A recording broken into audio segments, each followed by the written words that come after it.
Shalom, shalom, shalom, everybody. Welcome back to Reading with Shilo. Welcome back. Reading with DJ. Hey, good morning. Good morning. Good morning.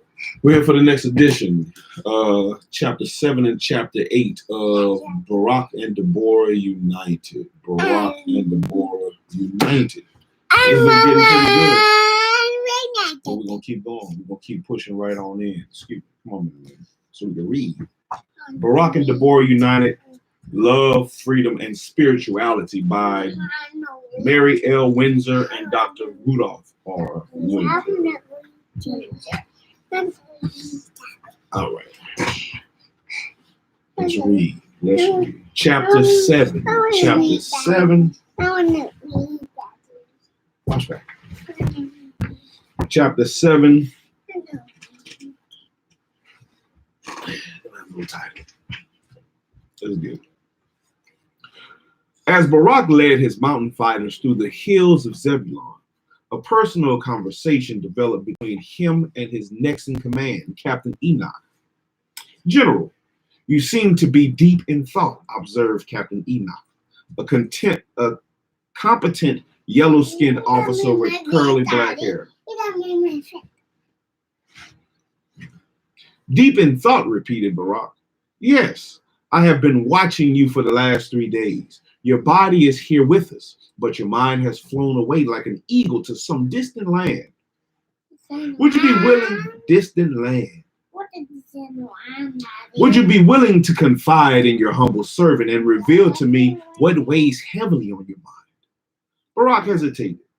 He looked at Captain Enoch with a serious glance and he smiled. He smiled. All right. I might as well bring my mind back from the distant land that you speak of and let you know about my secret thoughts. A little discussion, said the captain, will no doubt cast some light on a dark problem. Come on, you got to sit down. Sit right. Sit. Turn around. Sit and read. Well, Captain, it was some time ago that I wrote a letter to a friend of mine named Deborah, and I haven't heard from her since. I had a hunch that your problem had something to do with a woman. Women are strange creatures who are sometimes difficult to understand. Hey, look, let me make you sit over there if you're not going to sit still. Do you think that she likes you? Barak remained quiet and looked down at the ground. Captain Enoch grabbed his horse's reins and said to Barak, "Hold your thoughts." The general glanced at him suddenly. "What thoughts?" The captain looked at him and grinned. "I mean, your thoughts about Deborah. Do you need more time?" "No, I believe she likes me. Or should I say, she admires me." "Give her a little more time," urged the captain. "You'll probably hear from her soon." You have a point. Riding around in these hills day after day has made me lonely. I truly miss her. After the conversation about Deborah, Barak spent the rest of the summer pursuing and capturing Hebrew lawbreakers. The capture of transgressors and criminals became a necessary step to bring about social tranquility, trust, hope, and justice in the communities. On a higher spiritual level, if the Israelites expect God's deliverance from the oppression of the Canaanites, they also had to improve their ways. As Barak hunted the robbers and thieves from Upper and Lower Galilee and from the eastern and western ends of the Jezreel Valley, he noticed the growth of the flowers, trees, grapes, barley, wheat, and other vegetation. Then the fall came, the season of the blowing of the trumpets, repentance, atonement, and the festival season and the harvest festival. Some people went to the tabernacle at Shilo and others remained at home. The harvest season came to an end with the dwelling in the booths. This festival also commemorated the dwelling in booths when the Israelites came out of Egypt. As Barak and Captain Enoch rode through the hills near Mount Carmel, Barak mentioned his previous visit to the tabernacle. No, you're gonna have to sit, quit playing and sit right. You want my banana? Where's that banana? I ate it all. All right, good job. You need to go. General, I miss going to the tabernacle this year. I can remember when we carried and waved the palm branches. Yes, I miss it also. Big brothers. Good job. I enjoyed the festival, the meeting of different people from the various tribes and eating the delicious food. Big brothers. During this time, the leaves of the trees turned yellow, red, and brown. The green pine needles of the evergreen trees fell to the ground and turned brown. The rainy season of the fall, calm down, brothers, calm down. The rainy season of the fall, which was so vital for this land, came in abundance. Many times these rains became so unbearable when hunting down lawbreakers that the soldiers had to take refuge in tents and caves. By the time of the approaching winter, Barak had put under his command 1,000 men.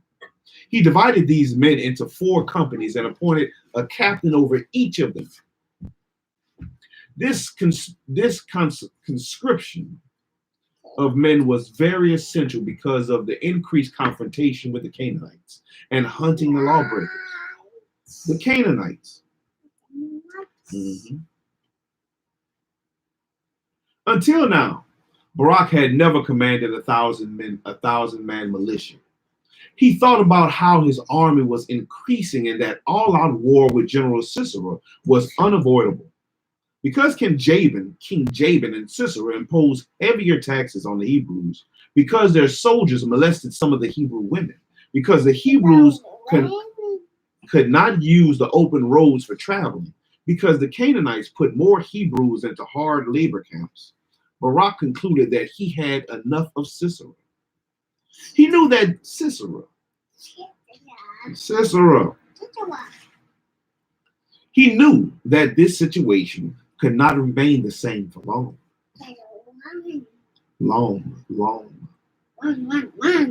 He increased the training of his men. He wanted them to be ready when war broke out. But there was a scarcity of spears and swords. In view of this, Barak relied on slings and stones, rocks and spears without the iron tips. The Hebrew training camp was located in the Zebulon Hills. DJ, watch the heater.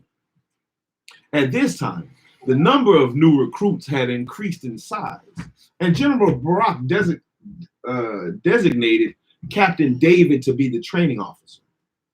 The living quarters for these recruits were tents made from goat skins. These tents were located inside and outside of the fortress.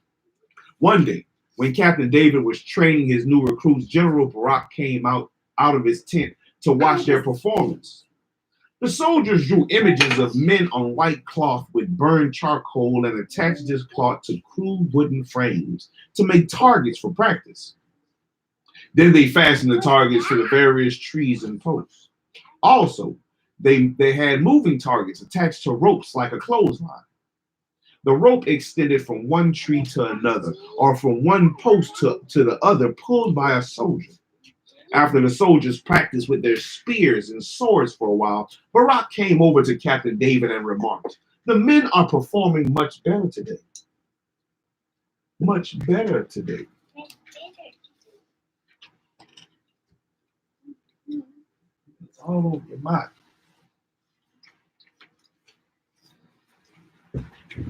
Shalom, shalom.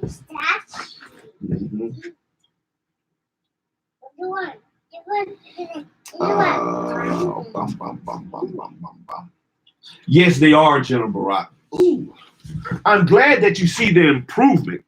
Captain David was tall, brown-skinned man with dark brown eyes. At that moment, Barak walked away. Then he stopped and turned to Captain David. "Oh, Captain, Remind the men to keep their eyes on the targets and to hold the spears at the place where it is balanced. This will give them more speed, force, and accuracy.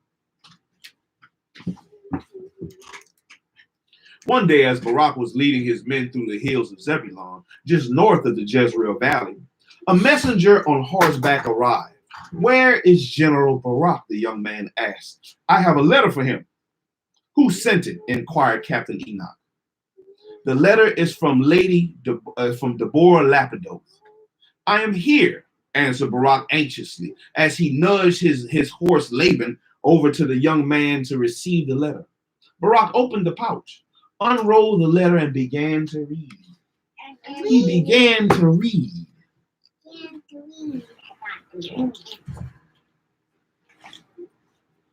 You don't let banana off your mouth.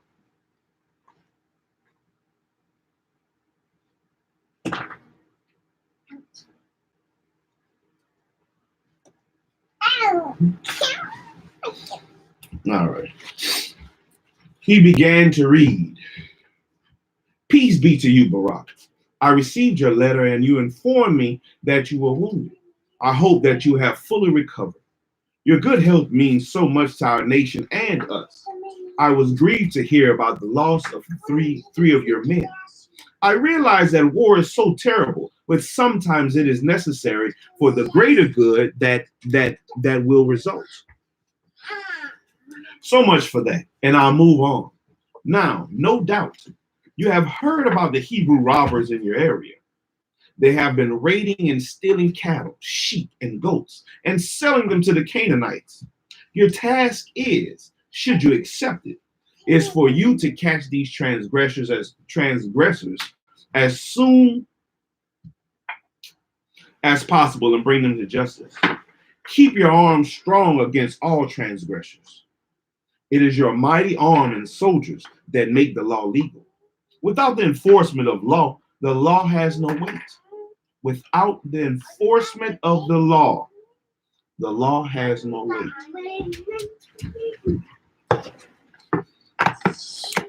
Without the enforcement of the law.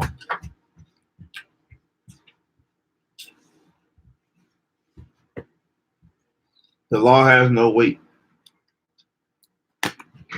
Our people will not have trust in one another until we get rid of the crime in our neighborhoods. I have confidence in you that you will succeed. May God bless you and be with you. Deborah Lapidoth. After Barak finished reading the letter, he rolled it up and thought about what Deborah had said and what she said and what she had not said. He wanted to hear pleasant and intimate things of how she felt about him, but he didn't get them, and his soul became heavy with disappointment.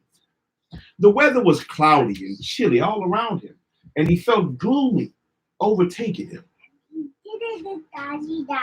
Hey, you have to share, DJ. You have to let him play with something. And hey, don't jerk it out of his hand. Give it back to him. Take it. No, that's not how you take it from him. Don't jerk it out of his hands. Let him give it to you. Let him give it to you.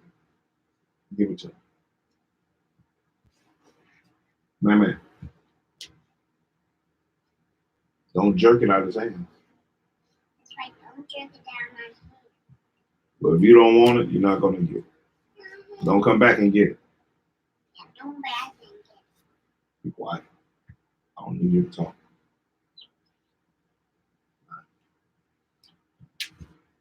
Bum, bum, bum, bum, bum. You have to share it with your brother, DJ. You can't always have everything, sir.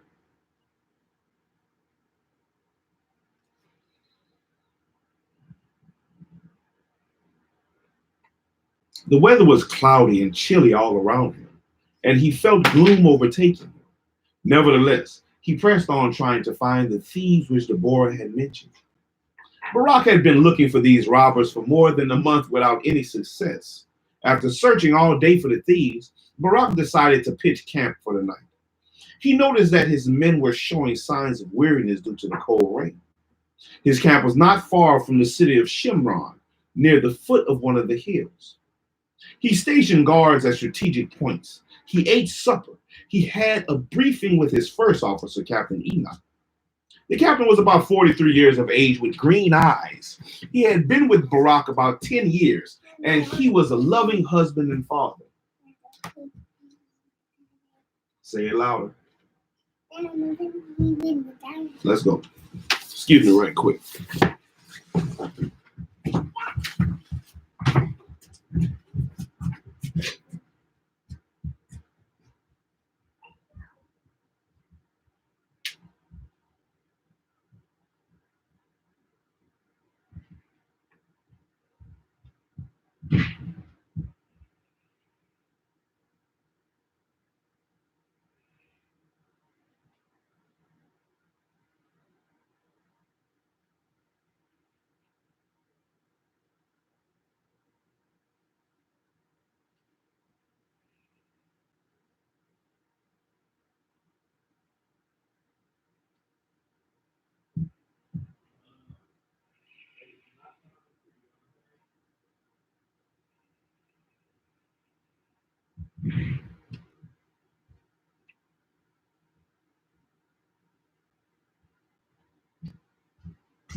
All right.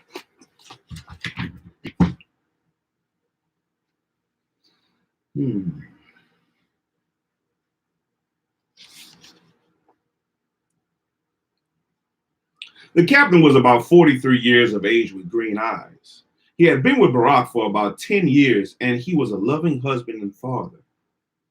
I think that we should get an early start in the morning, advised Barak, as he placed his hand over his mouth and yawned. How early, General? I didn't think anything would happen tonight, for just before dawn is when these robbers do their dirt. When most people are asleep.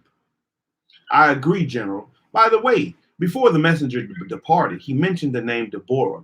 Is she Deborah, the judge? Yes, that is her. I bet she's beautiful, asserted Captain Enoch, waiting for a confirmation from Barak. What makes you think that? Asked Barak as he stood up and closed the flap of his tent. Well, after spending about 10 years with you, I think I know the kind of ladies you like. Besides, you smiled when I mentioned her name. General, I am. Captain Enoch paused. Speak up, speak up. What's wrong with your tongue, Captain? General, I'm confused. After you finished reading the letter from Deborah, you seemed sad. But now, after I made reference to her name, you smiled. Yes. Get on with it, Barak encouraged, wanting to hear more. Well, I'm confused, General. Would it be a good taste for your humble servant to ask you to explain this difference in mannerisms? He asked softly. Barak sat back, remained silent, raised his head, and thought deeply. Shall I let this man into my private world? After all, he is just a subordinate, and I am the general. On the other hand, if I tell him about the letter and how I feel, maybe he can be helpful as he has been in the past. Stop being too proud, he reminded himself. Just open up as the ladies doing conversations. Could it be that I'm too close to my problem to have all the answers? I'll explain. Anything you tell me, General, I'll keep it between me and you. You better, or else you'll be demoted to the foot peddler. I understand, the captain assured him. All right, this is the situation. I smiled because I was thinking about the first time I met her. She was so beautiful inside and outside, so warm, so tender, and so compassionate. I was sad after I read her letter because she did not mention anything that suggested that she liked me as a friend. What I am saying is that I was expecting her to have said more than what she did. Since she didn't, I was disappointed. Maybe I was expecting too much. Maybe I was expecting too much.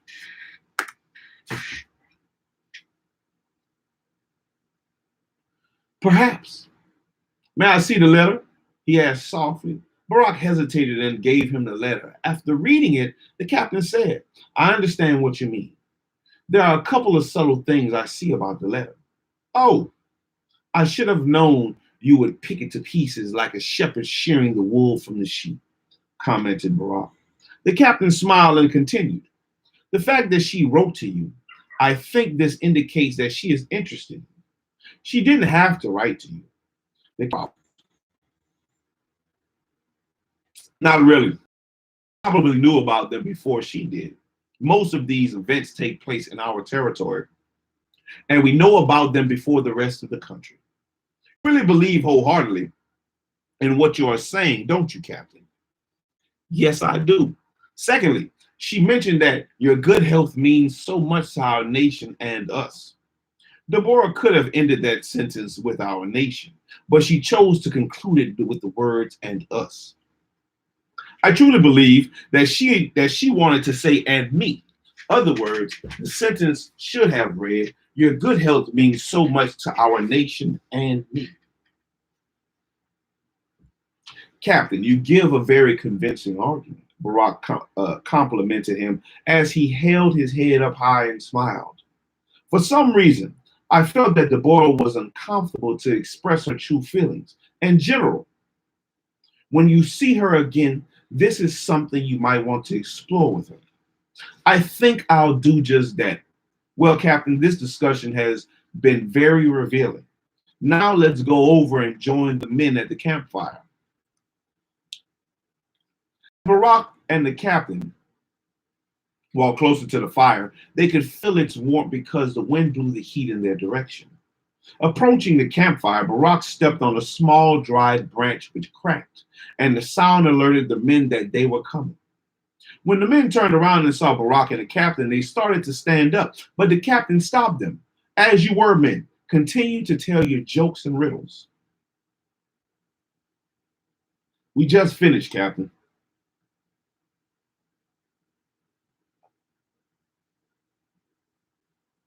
We just finished, Captain. And we would like to hear one of your stories or one from the general, requested a recruit. Yes, another soldier agreed. Yes, we would like this, echoed someone from the back of the camp. Yes, shouted some of the soldiers who were new volunteers. Tell us, General, about one of your most important battles, another soldier requested. All right, since you insist. It was the battle that we had planned at the meeting of the city of Kadesh over 2 years ago. He told them. Barak and his officers had met to plan a surprise attack on the company of Canaanite soldiers. Barak had wanted this meeting because the Canaanites were taxing the Hebrews heavily, and those who did not pay or refused to pay were forced into hard labor. The Canaanite soldiers executed this policy by the orders of General Cicero. In view of this, Barak wanted to put an end to their actions, or if not totally, he wanted to reduce them by some great measure. At that meeting, Barak asked Captain Enoch, would you bring over the map? Yes, General Barak. The captain attached a map which was made from cowhide to the wall. The map showed an area of the area of the Jezreel Valley, the hills of Zebulun to the north, and the tribes of Asher, Issachar, Zebulun, and Naphtali, which included parts of the Galilee area. My fellow officers of the Hebrew nation, I shall make myself brief. We are here today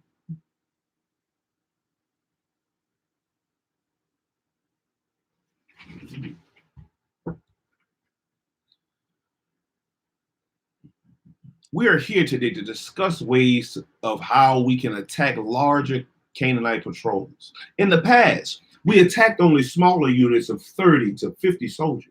However, this is going to change, Barak emphasized, looking stern. How are we going to do this, General Barak? We neither have chariots nor sufficient spears and swords, commented Captain David. Good question. We're going to deal with that in a few moments, he said, as he took a sip of water from a goblet. I have spoken with the elders, and I have asked for more men, gold shekels, and supplies. But they informed me that they will not consider any request until we defeat the Canaanite force of more than 400 men. They want us to destroy more of these Canaanites who are capturing our young men and women to be used in hard labor, and some sacrifice to their idol god Baal. That's just about impossible, General, considering our predicament, said Captain Enoch, looking bewildered. I also said the same thing when the elders mentioned it to me. But on the next day, as I was reading the book of the wars of the Lord and the book of the wars of Joshua, I realized that we can succeed if we set a trap for the enemy. Now, officers, this is what we shall do. Barak then explained to his officers the strategy and all the details of the trap, which he had prepared for the enemy. A week later, Barak brought his soldiers to the place where he had planned to set the trap. The place was in the mountains and the hills of Zebulun near the city of Japhia. This city was located on the north edge of the Jezreel Valley, near the hills and only 6 miles west of Mount Tabor. Barak led his men going southwest until he reached the valley north of Japhia, which is now called Nazareth. He rode past the steep cliffs and hills, which are covered with the aromatic herbs with pink, purple, and yellow flowers. He continued south and arrived at the section of the valley where it became narrower on the southeast and ended in the winding paths leading to the big Jezreel Valley. As he entered the winding path, he explained to Captain Enoch, "We shall hide men in the cliffs of the mountains, and when the enemy pursues after us into this pass, we shall rain down rocks and stones upon them like hailstones from heaven." But General, how are we going to get the enemy to pursue us? That will be simple. We shall have one of our men to disguise himself as a Canaanite. And when he sees a Canaanite patrol coming, he will tell them that the Hebrews stole his sheep. When that happens, we will have 5 or 6 men not too far from him with some sheep. And when the Canaanites see them, we hope they will pursue the Hebrews into the pass. Oh, I get it, General. When the Canaanites pursue the Hebrews with the sheep, they will lead them into the winding paths where we will be waiting for them, commented Captain Enoch with a big smile on his face. I knew you would understand it, Captain. Then Barak ordered Captain Enoch to select a special person to disguise himself as a Canaanite and to select 6 men to act as sheep thieves. Also, Barak told the captain to select lookout men and post them on the high cliffs. These watchmen will let the rest of the Hebrews know when the Canaanites will arrive by using a wailing howl of a jackal. The captain informed all the men of their duties, and all plans were prepared. The first day passed without any observation of the Canaanites. By the arrival of the third day, the men began to get restless and bored. And after a while, the captain came and reported bad news to Barak. "General, the men are getting tired of sleeping among the rocks of the cliffs and in the caves. They say that the Canaanites are not going to come. By the sound of your voice, it seems that you too are getting weary." Well, yes, I might as well admit the truth. I am. Listen, Captain. Barak took 2 steps to the side, looking down and then looking up, and reminded him, "Tell the men to be patient. Many times, when men think about giving up, that is the time the tide will turn. Victory is lost many times because men do not hold out to the end." This will be a good lesson in self-discipline for them. Toward the late afternoon of the 4th day, as the soldiers sat around talking, they heard the wailing howl of the lookout man. The captain ran over to Barak and asked, "Isn't that our signal?" The wailing howl sounded again. "I believe it is. Move with ardor," Barak ordered. "Tell your men to take up their positions quickly and don't attack until you hear the sound of the ram's horn." After giving the men their instructions, Captain Enoch returned to Barak. "All of the officers know their positions on the cliffs and know what is required of them, General." "Good, The ram's horn will be blown after the last Canaanite soldiers enters into the pass. Soon after, we shall seal off the exit points so that none will escape. General, let me express my joy to you for your upcoming victory. Your fame will now spread over all the land of Canaan from Dan to Beersheba. I'm not seeking after fame, snapped Barak suddenly as he stomped his foot on the ground. My task is to annihilate the Canaanite threat so that we can bring peace and order to our people. Is that understood? Yes, General. At that moment, Barak heard the sound of the hooves of horses. He looked to his right and saw the 6 Hebrew riders leading the Canaanites unaware into the winding paths. The Canaanites rode into the pass with horsemen pursuing the Hebrews relentlessly.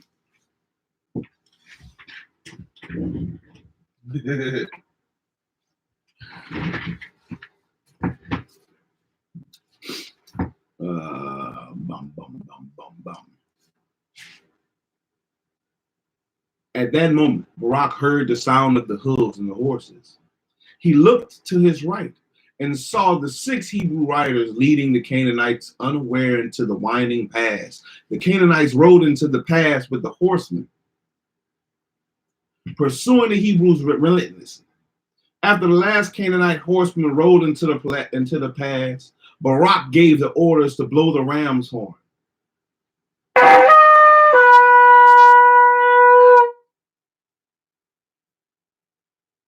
And his 500 men began to sustain barrage of stones and rocks. At the same time, they sealed off both ends of the pass with large boulders and with bonfires. The Hebrews were able to subdue the Canaanites quickly because they surprised them and they held the high ground. When the battle was over, Barak and his men went down into the narrow pass to count the dead and wounded and to recover the spoils. We have a great victory, General, commented the captains as he passed by the huge rocks on the cliff. Yes, we do. Get me a complete count of the dead and wounded and collect all the booty, ordered Barak as he walked by the wounded Canaanites. After a short while, Captain Enoch returns to Barak with good news.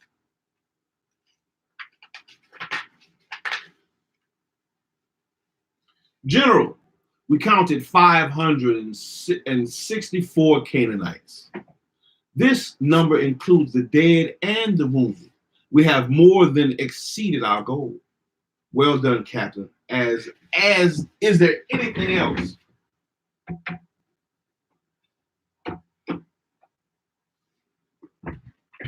Is there anything else? Yes, there is. We have a double victory, said the captain with a smile on his face. Captain, my time is valuable. I have no time for playful words. Explain yourself. Not only have we defeated this Canaanite regiment, but also we have recovered 11 Hebrews who the Canaanites had chained to a cart. No doubt, the Canaanites were going to put these men into hard labor. We found the cart near the entrance of the pass, which leads to the Jezreel Valley. Well, this is good news. The elders will be pleased to hear this, said Barak, with a happy smile on his face. Oh, General Barak, there's one final piece of news. We captured the Canaanite officer. You did? Well, bring him to me. Captain Enoch turned around quickly to some of his soldiers and ordered, bring over the Canaanite officer. When the soldiers returned with the captured officer, Barak was talking to Captain Enoch. The general turned around slowly.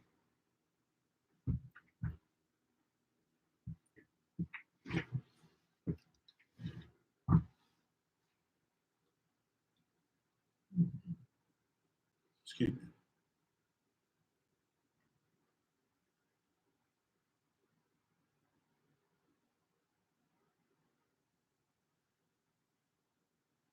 The general turned around slowly and looked at the officer, inspecting him up and down. Then he walked around him, scrutinizing the officer's uniform, his leg protections, his coat of mail, his helmet, his purple epaulet. Let's see what that is. Epaulet. EPAULET. E-P-A-U-L-E-T.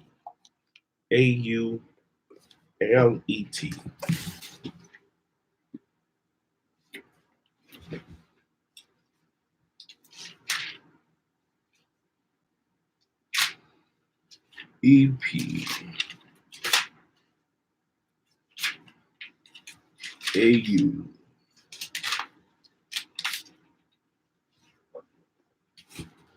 Apollet. E-P-A-U.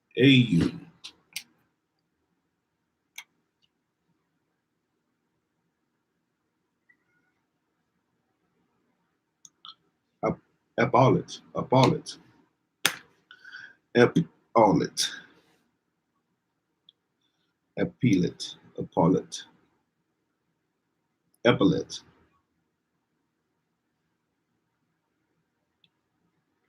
A shoulder blade. A spoon. Okay.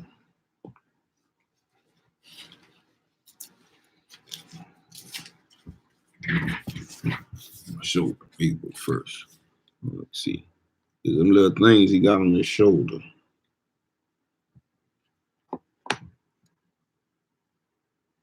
That's what an epaulet. Epaulet. Apollet. Apollet. An apollet is an ornament strip or loop sewn across the shoulders of a dress or a coat.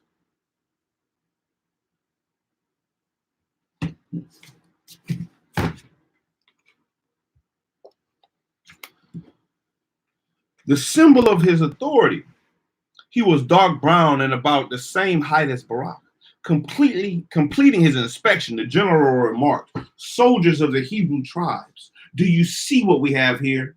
We have a fancy, well-dressed officer with a stern look on his face." Barak stopped in front of the officer and asked, "What is your name and rank?" And at that time, the Canaanite officer stared at Barak with defeat and contempt, and he chose to remain silent. The general asked again, "What is your name, Canaanite?" There was a silence. "I warn you, I'm not going to ask you a third time." The lips of the officer moved slightly. Then he managed to speak. "My name is Zaire, Captain Zaire of the King's Elite Regiment." "Did you graduate from the military academy?" "I did."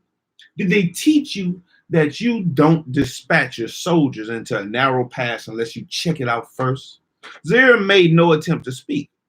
Barak looked down at his feet and raised his head again. "I'm waiting," said Barak.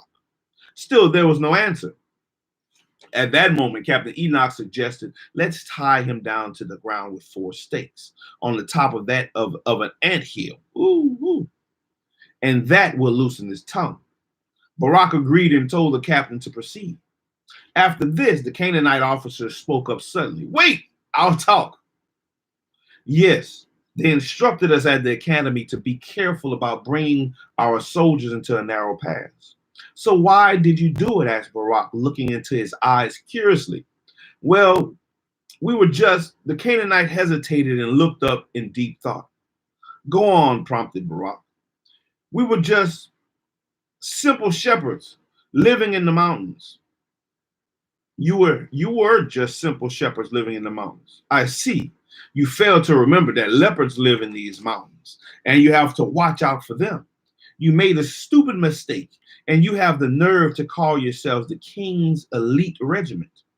Captain Enoch retained this officer for future questioning and assembled the men more. We are moving out.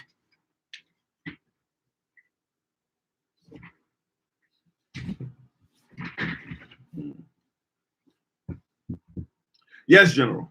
Now, as Barak sat around the campfire, he finished telling his soldiers about the battle and the strategy he had planned for the defeat of the Canaanites.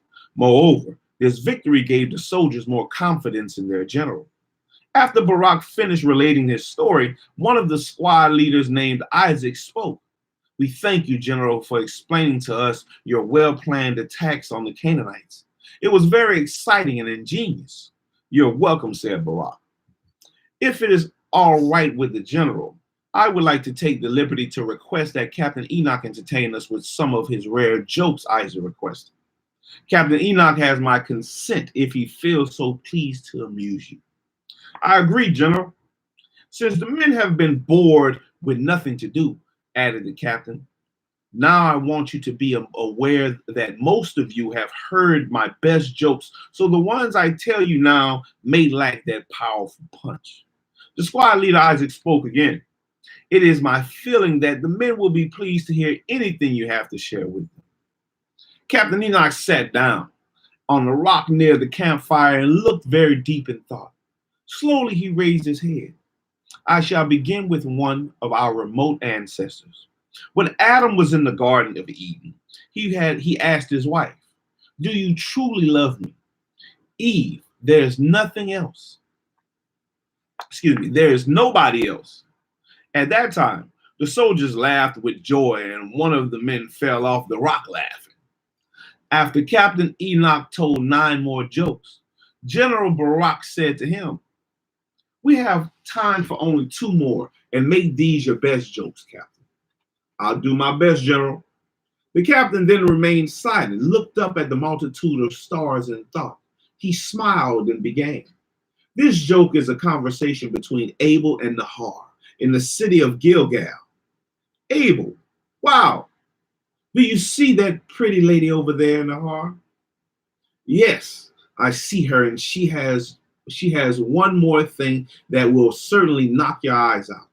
Abel, wow, what is it, Nahar? Her husband. Hearing these words, the men chuckled, and one stood up and said, "I would like to meet a twin sister." Then he sat back down laughing. When the men settled down, Captain Enoch continued.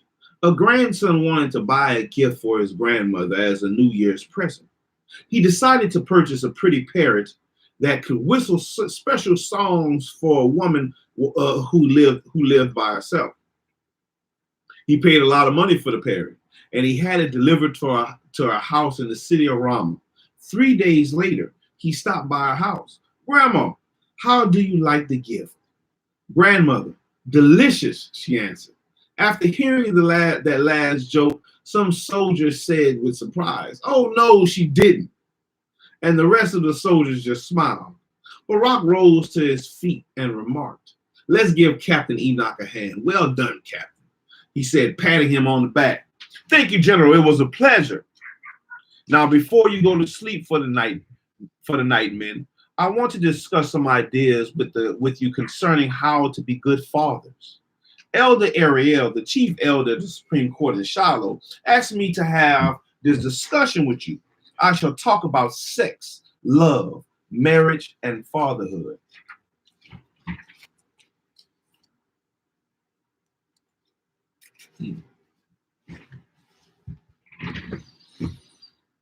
First of all, soldiers, I want you to understand that there is a difference between sex and love. Having sex, in most cases, is passion and excitement, and it lasts relatively for a short period of time. Making love, in many cases, is nothing but having sex. However, true love is not based on sex. It is deeper and it lasts longer in duration. True love is caring, giving, and sharing with your partner, even when there is no involvement in sex.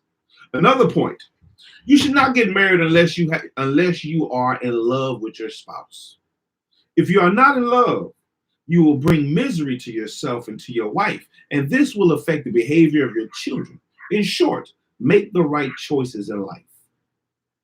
There are some people who engage in sex before marriage because they think that they are in love, and later they find out that there is no love. Then there are some people who indulge in sex just for the pleasure of the moment and disregard the consequences of their actions. If children come as a result of this situation, the burden of raising and caring for them falls on the mother or the grandparents. Furthermore, in many instances, the children suffer because of the absence of a strong male image in the household. I realize that some of you soldiers are going to have sex before marriage, but when you do, first, I want you to think seriously about the consequences of your actions. In view of all this, the ideal state under which I believe to raise children is marriage. A good, loving relationship in a marriage gives balance, happiness, and security to both partners and children. I saw these excellent qualities between my mother and my father and mother. Above all, teach your sons a trade so that they will be able to support a wife and children. You must understand marriage is a big responsibility to your wife, daughters, and sons. How many of you have sons who do not live with you? There was a silence, and Barak waited for an answer. He looked around the crowd and insisted, there must be someone here who has a son that doesn't live with him. As Barak looked to the right, he saw a soldier raising his right hand very slowly. What's your name, soldier? Barak asked. Jacob ben Ketur, he said hesitantly. I have 3 sons, and they live with their mother. What are their ages? They are 1, 3, and 5. I hope you're giving them some kind of support. Jacob replied, I do, General. Barak spoke again. Jacob, I want you to get your house in order. Before those boys reach the age of 10, I want you to do your best to make arrangements for the boys to live with you. After a certain age, many boys tend to disobey their mothers, but yet they look for their mother's love. Boys want the discipline and image of a male. They need a father to teach them how to be men. If they don't learn how to be men, they will learn how to be something else. Or they will join up with the wrong company and become thieves, robbers, and murderers. If this happens, I shall have to send the army after them, and they will end up in prison or dead. Your words mean a lot to me, and since I have been with you, General, I have learned much. Good, I'm glad that you see the light. Our children need a lot of teaching and good role models. My father always taught me that sons and daughters should honor their fathers and mothers. When we honor and obey our parents, it is less likely that we will end up in trouble. If we don't teach our sons and daughters and live by being good examples, how are we going to know right from wrong? We must teach them that the followings are wrong: murder, robbery, theft, assault, burglary, adultery, incest, disrespect of parents and other authority figures, deception, lying, forgery, vulgarity in dress and language, cursing parents, sassiness, alcohol and other addictions, prostitution by males or females, slander, rape, physical and mental abuse, bribery, hatred for no good reason, showing favoritism in court because a person is popular or wealthy, neglecting the poor, hostage taking, persecution, slavery, etc. One of the main problems in our society today is that many people do what they think is right in their own eyes. There are people who want to be alcoholics, and some fall victim to other addictions. Some dress indecent, and others speak vulgar language. And because they want to do these things, this does not make it right. I'll give you an example. A man or a woman who wants to steal, rob, murder, or commit any of the wrongs mentioned above eventually become a danger to himself, herself, and a bad influence on the general society because people will copy the bad habits of others. When this happens, society gradually falls apart and self-destructs. In short, our only hope is to love our neighbor as thyself and to do to others as we would have them do to you. Where's DJ? All right.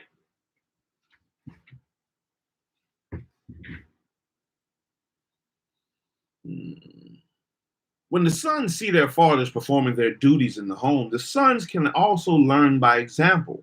Now I've said enough. It is time for me to retire for the night. Barak yawned and placed his hand over his mouth and departed. At that moment, Captain Enoch stood up and said, the general explained that your children need role models. Now, I'm asking you, who is your role model? There was a long silence.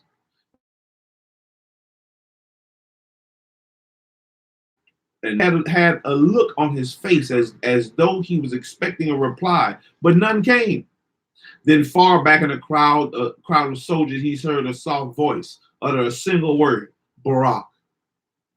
The captain became overjoyed to hear that excellent answer after a long period of silence. As he left the area, he said, "Good night, men, get some sleep." Whew. That was chapter 7. Man, that was a long chapter right there. Get chapter 8 out the way. We'll try. Chapter 8. Just before daybreak on the following morning, Captain Enoch awakened General Barak and informed him of the approach of men, goats, and sheep.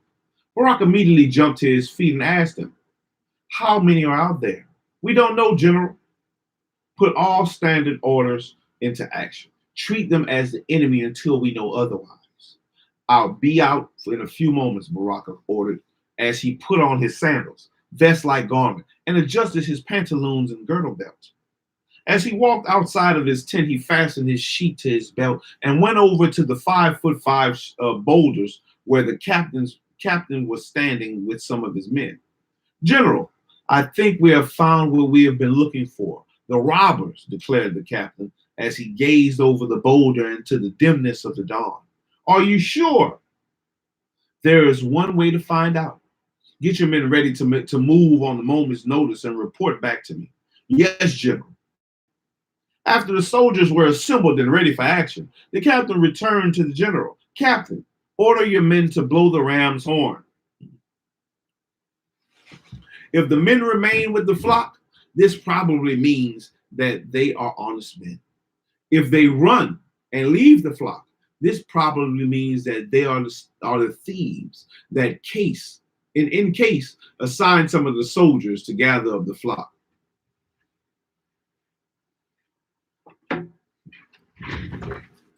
When the men blew the ram's horn 3 times,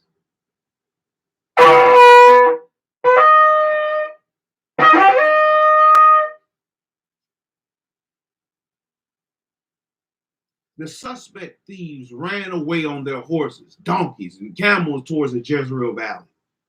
Barak and his soldiers pursued the thieves into the Jezreel plains, which separated Lower Galilee from central Israel, called Samaria Ephraim. There were about 10 men in the group of thieves, and Barak's soldiers first caught up with the 3 men who were riding on the slow-moving donkeys. "Grab these men on the donkeys and tie them up," yelled the captain as he veered his brown horse toward his men. Because the suspect thieves were escaping, Barak and his soldiers pursued them across the valley towards the hills of Morah. Hurry up, Laban.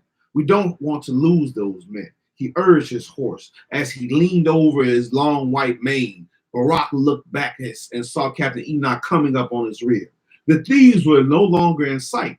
They lost them somewhere over around the hill of Morah and the adjacent hills. Because his horse was panting hard, Barak slowed his horse down a little to let him rest. Then Captain Enoch and his men caught up with Barak. "Captain, they can't be too far away. They must be hiding in these hills," indicated Barak as he focused on the landscape. "Or they might be hiding behind some of the boulders of the bushes," suggested the captain as Barak heard a noise far in the distance.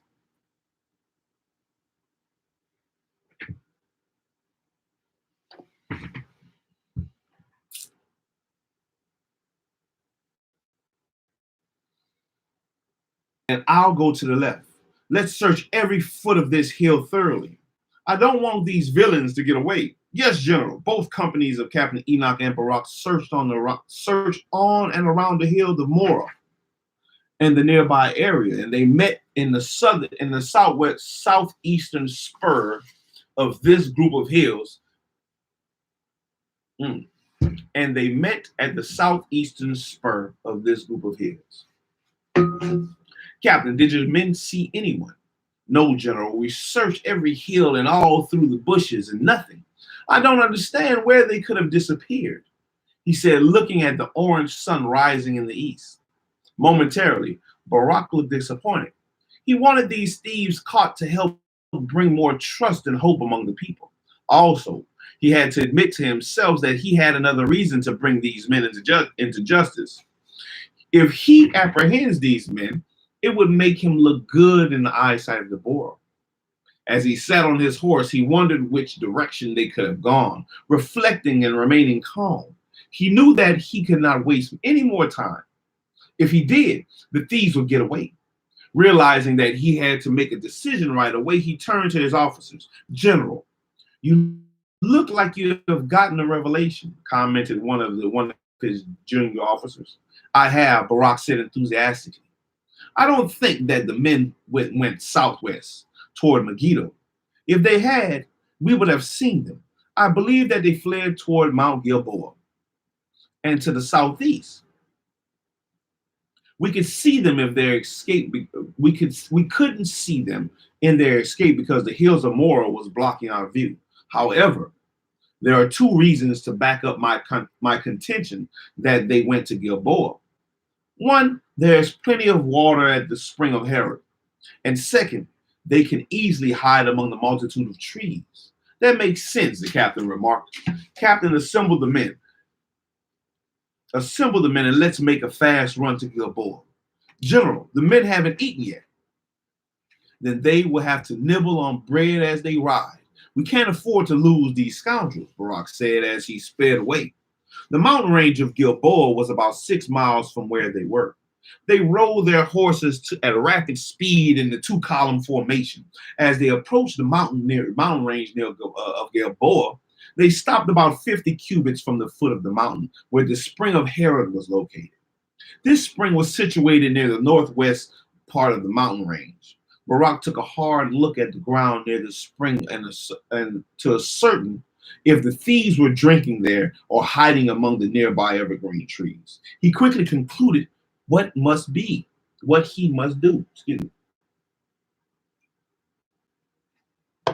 He quickly concluded what he must do. Captain Enoch, give the orders to your soldiers to surround the entire mountain range, and then report back to me. We want to cut off all the escape routes of these bandits. Consider it done, General. After the captain had cordoned off the entire mountain, he returned to General Barak. All the soldiers are in place, General. Good, Captain. Barak paused because he was interrupted. Excuse me, General. May I suggest that we give water to the men and horses? Asked the captain. I was going to get to that. But first, send one of our junior officers to the tribe of Zebulon and get reinforcements because our lines are spread very thin. After that, you can see to it that the water is given to the men and horses. Barak goose-stepped his horse around the general area of the spring of Herod and watched the development and watering of his soldiers. While Captain Enoch was talking to one of his officers, some distance, then he got the captain's attention and beckoned him to come. Yes, General. Do you have the 3 men who are riding on the donkeys?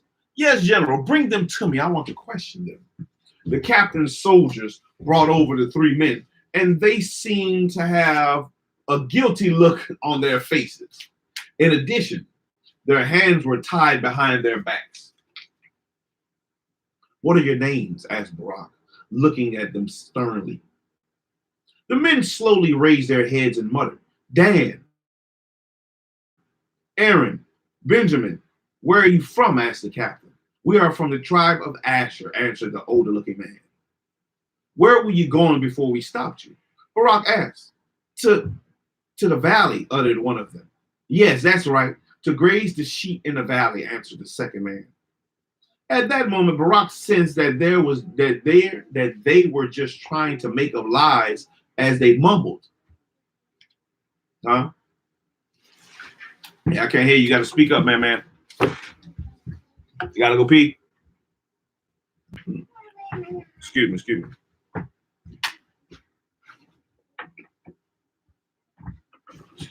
Come on, let's go pee.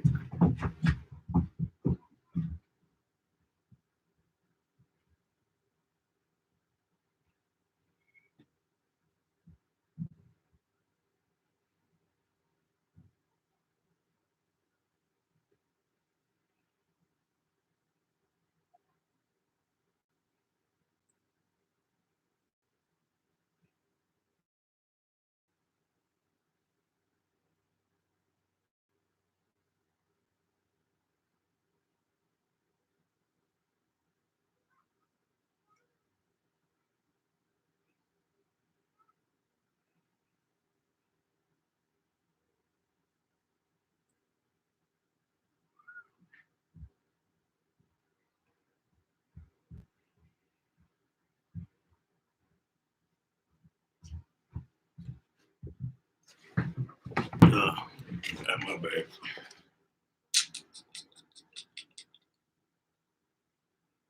At that moment, Barak sensed that they were just trying to make up lies as they mumbled.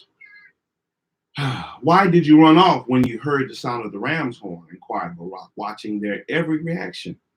Each man looked at one another as if they were searching for an answer and replied, "We ran because we thought you were murderers." Checking them over carefully, Barak noticed something hanging on the neck of one of them. "You, come over here." "You mean me?" asked one of them. "No, I mean you. You with the long beard." "What's that hanging on your neck?" "It's nothing, just a charm," he casually replied. Barak then leaned over the side of his horse and took a close look of his so-called neck charm. "What do you think I am, a fool? This is an image of the idol god Baal. You are an idol worshiper. Get them out of my sight," Barak commanded. Then the soldiers grabbed them. "General, the reinforcements should be here shortly," assured the captain. "Good. Now we can begin the all-out search of Gilboa. If possible, bring all of those scoundrels to me alive for questioning." They blew the ram's horn.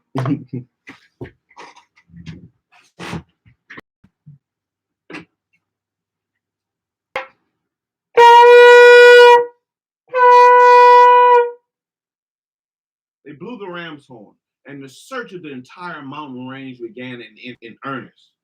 Barak was convinced that he was going to catch these bandits this time. It was just a mere matter of time. After an hour's search, Barak approached the captain. "Have your men seen anything, Captain?" "Yes, we saw one dead man. He looked like he was mangled by a wild beast."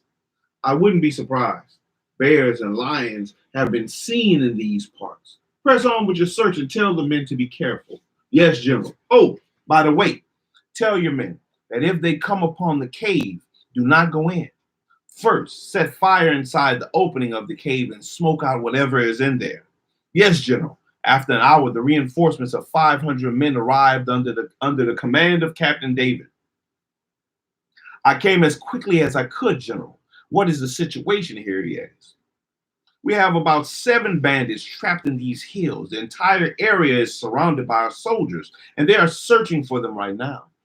After Barak had finished briefing Captain David, he gave him his orders. "Captain, send half of your men into the mountains to help with the search and keep the other half here at the foot of the mountains as standby units. Your standby units can help protect and guard the rear of the searching parties, which are in the mountains, just in case any of Sisera's Canaanite patrols come."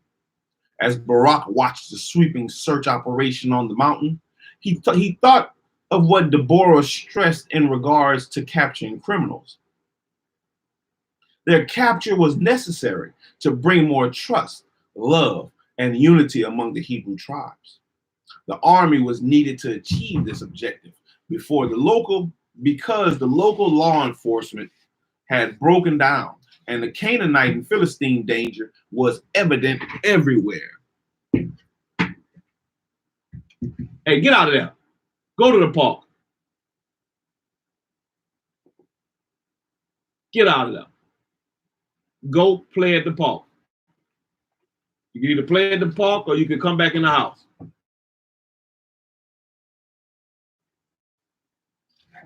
"Hey, one of the two. Then come on back in the house then."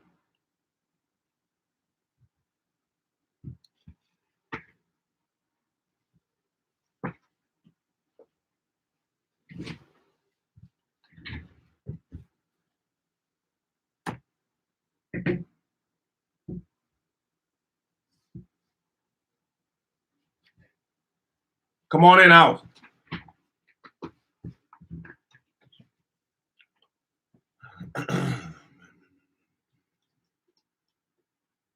Come on. Come on in here.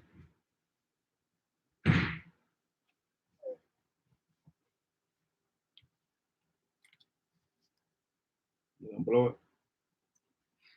Like an elephant. Mm-mm. Like an elephant. How does an elephant sound? Like elephant. Do it again. One more time. Put your lips together. There you go. Good job.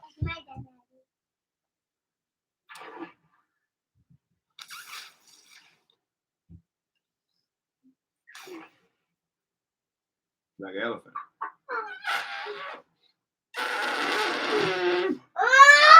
Not like that.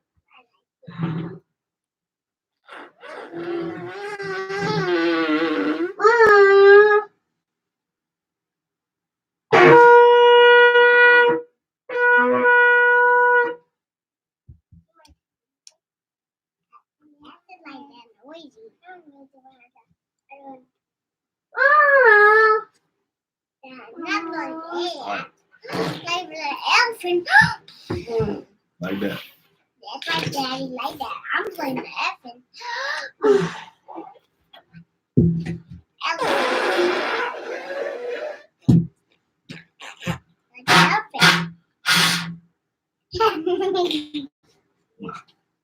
Put it up for a minute until it's time to blow it. Next time it's time to blow it.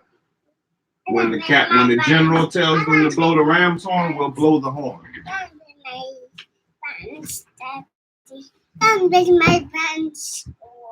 Bum, bum, bum, bum, bum, bum. Away in the distance, there were horsemen. My pants. What's wrong with your pants? I got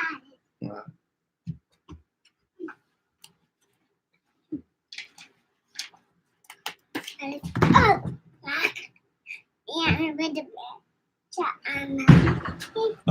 Away in the distance, there was a horseman riding rapidly in Barak's direction.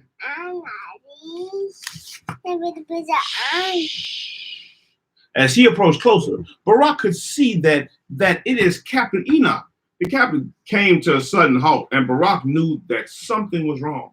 A Canaanite regiment of soldiers had been spotted, General, he reported, as his horse panted for breath. What is its location? He asked quickly. Good job. What is its location? He asked quickly. It is coming from the direction of the rising sun, but it is closer to the city of Beth Shean. Yes, so go put it in the pig. Go put it in the bank where the coins are. The captain informed him anxiously. How many are there? He inquired. We believe that there are between 75 and 100 charioteers. He estimated, eagerly waiting for further instructions. Charioteers, he mumbled. Barak thought that this was too large of a force for him to deal with. Give the orders to the men who are at the foot of the mountain to kneel down in the high grass, and it will be less likely that they will be seen by the enemy. Is there anything else, General? Pray that the enemy will turn north or return to the east. If they continue to come in our direction, we'll have to give up the search, and the chances are that the bandits will escape. Barak nudged his horse toward the mountain. I'm going to keep a close eye on this Canaanite regiment. If you need me, I shall be at the lookout post on the top of the mountain. Oh, Captain, I see some brown vultures circling around the mountain. This indicates that something is dead up there. Yes, General, you're probably all right. Within the short time, one of the soldiers at the lookout post spotted smoke going up from the middle of the position of the mountain range. Then the soldiers knew that the bandits were in the area, and they closed in on them from every side. There was a fight, and the thieves were subdued and brought to Barak with their hands tied. The soldiers also brought the general a dead body, which they wrapped up in linen cloth, but Barak was not sure whether the dead man was one of the men who he was chasing. Barak had gave an order to bring all the soldiers around to the western side of the mountain so that the Canaanite regiment could not see them. But he left men at the 3 lookout posts. Now, he was ready for the questioning of the 6 bandits, which he captured in the mountains. After Barak received their names and the names of their tribes, he continued to question them. Why did you run? We ran because we thought you were robbers and violent men, one said hastily.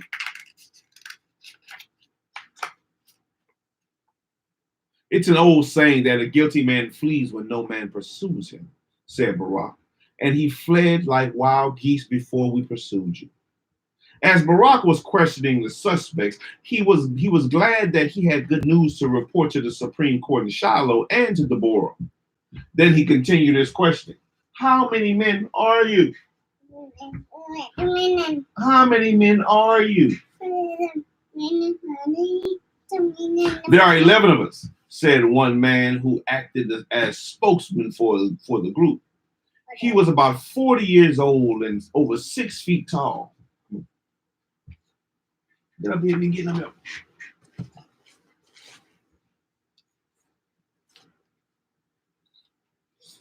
Oh, man. And what might your name be? Inquired Barak. Reuben. Reuben, asked Barak. Do you recognize the name General? Asked Captain Enoch. Barak raised his head, closed his eyes, and spoke slowly. I have heard that name somewhere, but I can't seem to place it. Captain David interjected. Can we continue, General? Yes, Barak concurred. We captured 3 men before you reached Gilboa. He emphasized as he stared at Reuben, and captured 6 of you after you reached this mountain. That's a total of 9. Where are the other 2? They probably ran away. Well, one of them didn't run fast enough, Captain Enoch. Have your men bring over the dead body. The soldiers brought over the body, which was covered with a large white fabric, and they took off the covering. It was obvious that a wild beast mauled the man.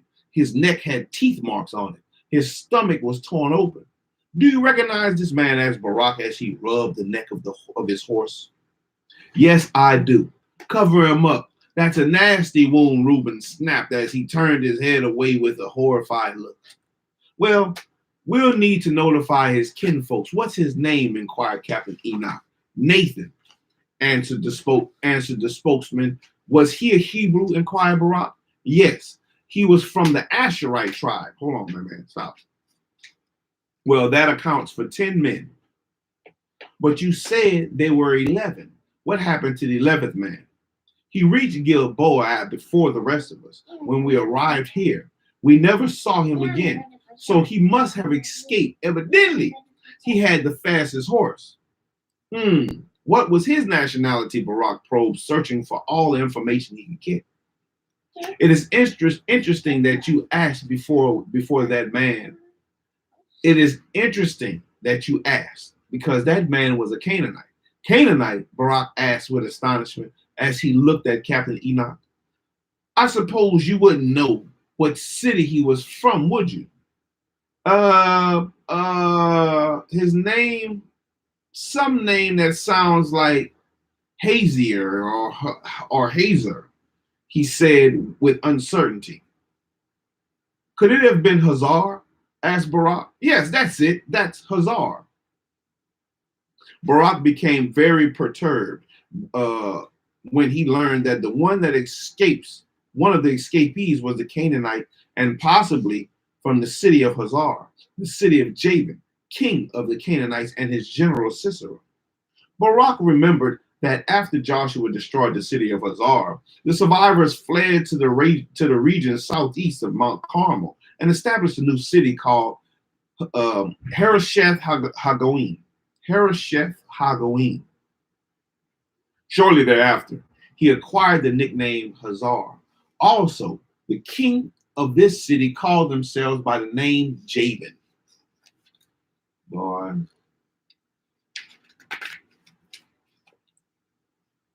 It was a known fact that Jabin had his spies among the Hebrews. It was difficult to tell who was a spy and who wasn't, because some of the Hebrews lived among the Canaanites, served their gods, intermarried with them, and even looked like them. Hadn't Jabin prohibited the Hebrews from taking their armies into the Jezreel Valley? In spite of this prohibition, Barak had done just that. No doubt sooner or later this news would have reached Jabin and Sisera. By the way, Reuben, why do you make a fire on the mountain? Inquired Barak. Let me see. That's the bandage. You don't need a bandage. Anyone could discern from the appearance of Reuben's face that he was reluctant to speak, but he managed to say a few words. We thought by doing it, the Canaanite army would see it and also see your soldiers. Then you would have had to withdraw. I understand, but the opposite happened. Because of the fire, we were able to find you soon. But we are innocent. You didn't catch us doing anything wrong. Barak spoke again. No, we did not catch you in the act, but there are several things that are suspicious about you. One of you ran away. Two of you built a fire in order to get the attention of the Canaanite army, so that we would have to give up our search for you. And three, your name triggers up suspicion in me, but I can't place it, not just yet. Next, Barak fixed his eyes intensely on Reuben with a disturbed look on his face. He turned and glanced at the other robbers. He turned back and stared at Reuben again. Finally, he said to his soldiers, "Watch them closely, especially that one," pointing at Reuben. "General, since we do not have any solid evidence against them, perhaps we should release them," suggested Captain David. Barak remained silent and in deep thought. At that moment, Reuben burst out with the comment, "Yes, release us. We are innocent." Say it again, sir. Huh? No, sir. No, sir. Release us. We are innocent. He then hobbled over to Captain David, and extended his arms to be untied. Barak watched him very closely, and Reuben's limp revealed the unexpected.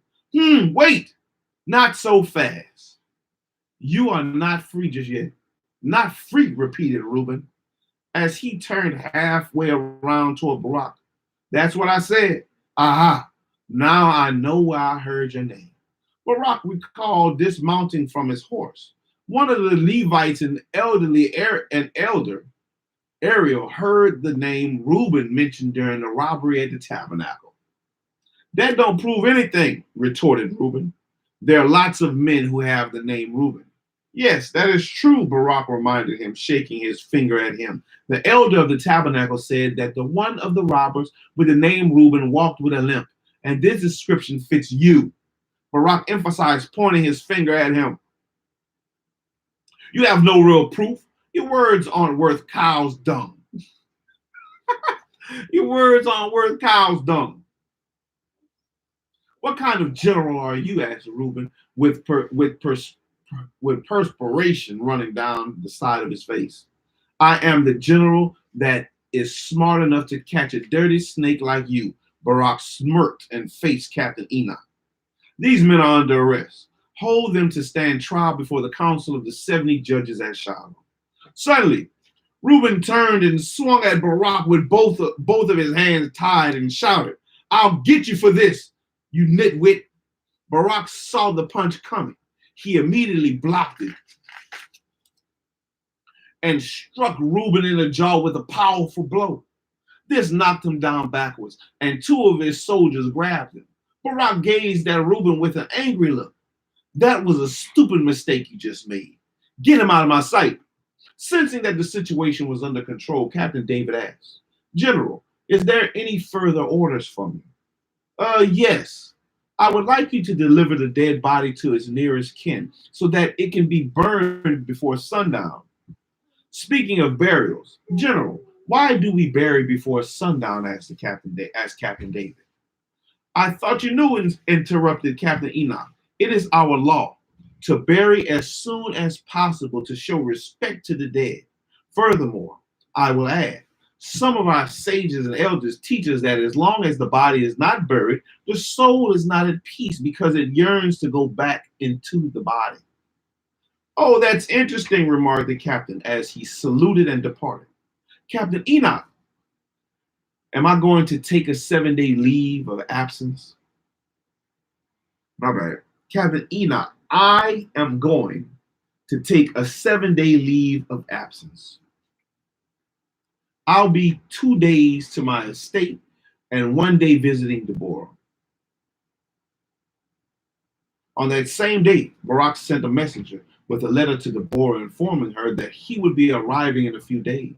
Barak had exciting news to tell Deborah and something special to give her. Who? All right, we're going to cook the pizza. Man, oh man, I was reading terrible. But that was chapter 7, and I mean that was chapter 7 and chapter 8. Long chapters. But look, man, we're all quite nicely. There's a lot going on, man. Barak doing his thing. He out there kicking ass and taking names.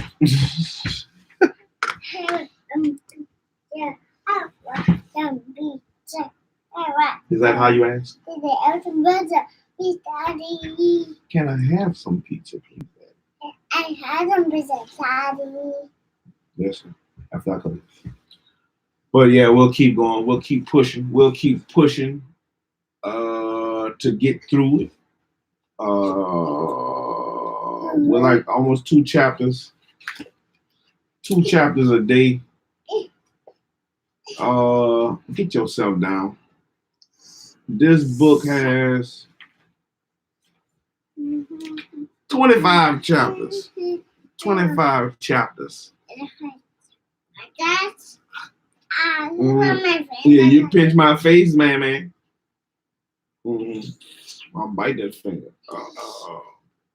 Boy, you gonna make me get you, boy. You gonna make me get you. Boy, don't make me get you. Yeah, but we'll keep pushing. And till next time, man, I appreciate everybody who stuck with me through my terrible reading today. But that's one of the reasons to do it. Read to get better. Read to see what we can learn and grow from. Maybe it's something we could use. Some words we didn't know. Look up and see what it is. But man, that's it for this edition of Reading with Shilo. Shalom. Shilo out. Till next time. Yeah.